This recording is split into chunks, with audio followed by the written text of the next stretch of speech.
Sang Sabda telah menjadi manusia dan tinggal di antara kita. Para sahabat Sabda Hidup yang terkasih, jumpa kembali bersama saya, Frater Jimmy, dalam permenungan hari ini. Pada hari ini kita memasuki minggu biasa yang ke-24. Permenungan kita pada hari ini diambil dari Injil Matius bab 18 ayat 21 sampai ayat yang ke-35. Mari kita mempersiapkan hati dan pikiran kita untuk merenungkan dan mendengarkan sabda Tuhan. Dalam nama Bapa dan Putra dan Roh Kudus. Amin. Semoga Tuhan beserta kita sekarang dan selama-lamanya. Inilah Injil Tuhan kita Yesus Kristus menurut Santo Matius. Dimuliakanlah Tuhan. Sekali peristiwa, datanglah Petrus kepada Yesus dan berkata, "Tuhan, sampai berapa kalikah aku harus mengampuni saudaraku jika ia berbuat dosa terhadap aku? Sampai 7 kali?" Yesus berkata kepadanya, "Bukan, aku berkata kepadamu, bukan sampai 7 kali, melainkan sampai 70 kali 7 kali. Sebab hal kerajaan surga itu seumpama seorang raja yang hendak mengadakan perhitungan dengan hamba-hambanya. Ketika ia mulai mengadakan perhitungan itu, dihadapkanlah kepadanya seorang yang berhutang 10.000 talenta. Tetapi karena orang itu tidak mampu melunasi hutangnya, raja itu memerintahkan supaya ia dijual beserta anak istri dan segala miliknya untuk membayar hutang. Maka sujudlah hamba itu menyembah dia, katanya, 'Sabarlah dahulu, segala hutangku akan kulunaskan.'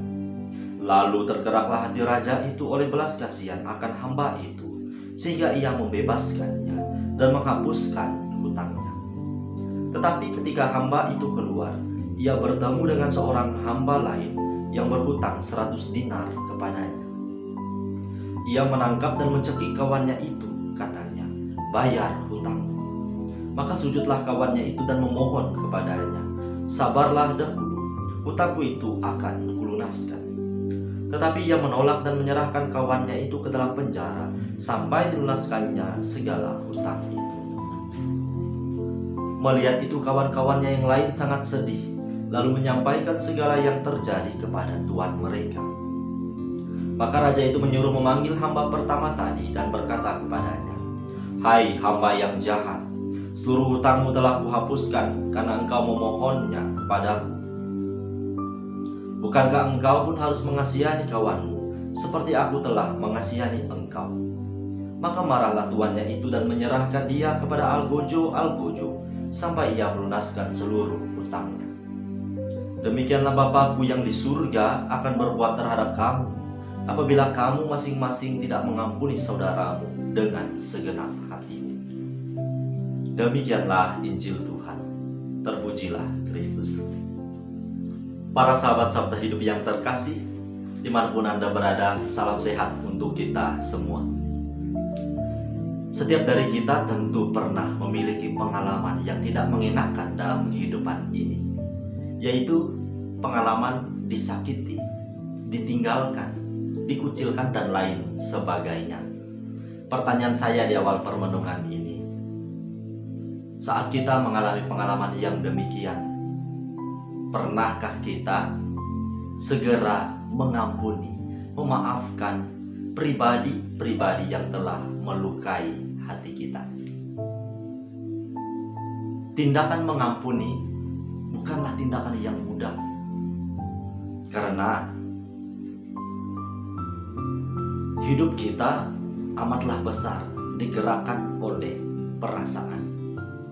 Perasaan yang kapan saja bisa marah, kecewa, dan perasaan-perasaan yang membuat kita menjadi malu. Perasaan yang kapan saja membuat kita menjadi down.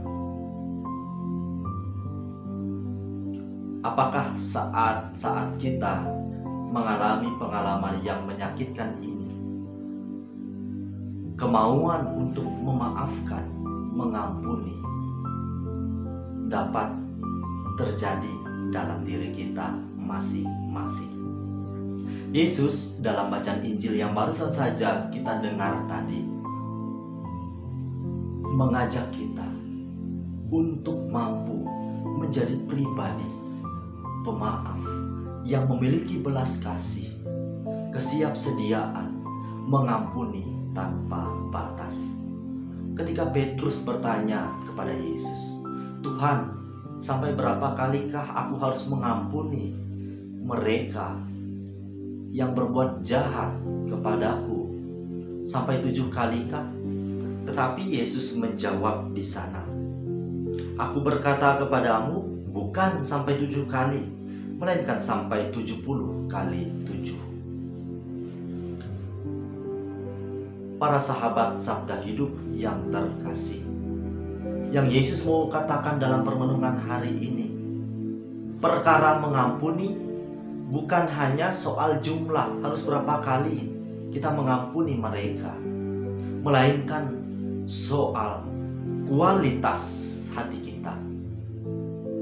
Bahwa pengampunan yang harus kita miliki dalam diri kita tidak mengenal batas.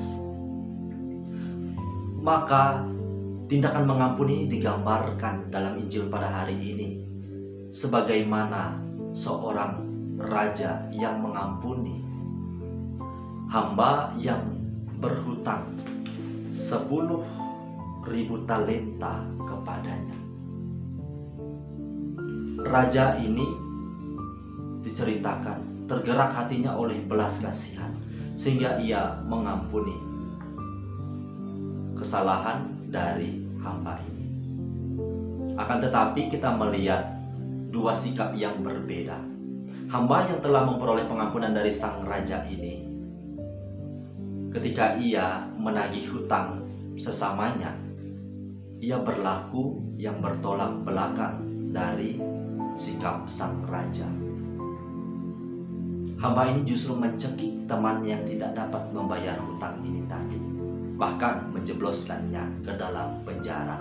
Padahal hamba ini baru saja dikasihani, diampuni kesalahannya, bahkan hutang-hutangnya tadi dianggap lunas oleh sang raja. Para sahabat Sabda Hidup yang terkasih, kerap dalam kehidupan sehari-hari kita pun juga bersikap seperti hamba yang tidak tahu diri ini tadi. Setiap hari kita telah memperoleh belas kasihan dari Tuhan Allah, diampuni dari dosa dan salah kita. Akan tetapi kita masih sukar memaafkan, mengampuni kesalahan sesama. Maka di sini kita dapat melihat betapa untuk mengampuni membutuhkan perjuangan yang besar, keterbukaan hati.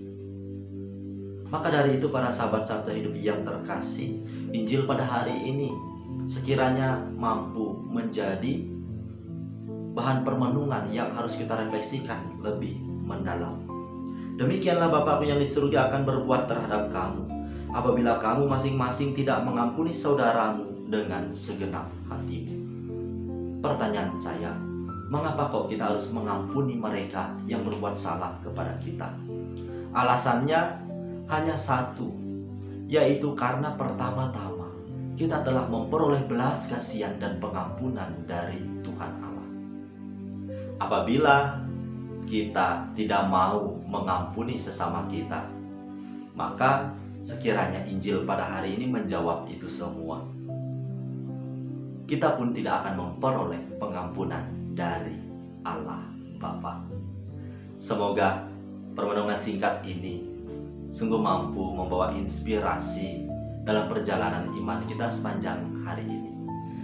Selamat beraktivitas. Semoga Allah yang Maha Kuasa memberkati kita, melindungi kita terhadap dosa, dan menghantar kita ke hidup yang kekal. Dalam nama Bapa dan Putra dan Roh Kudus. Amin.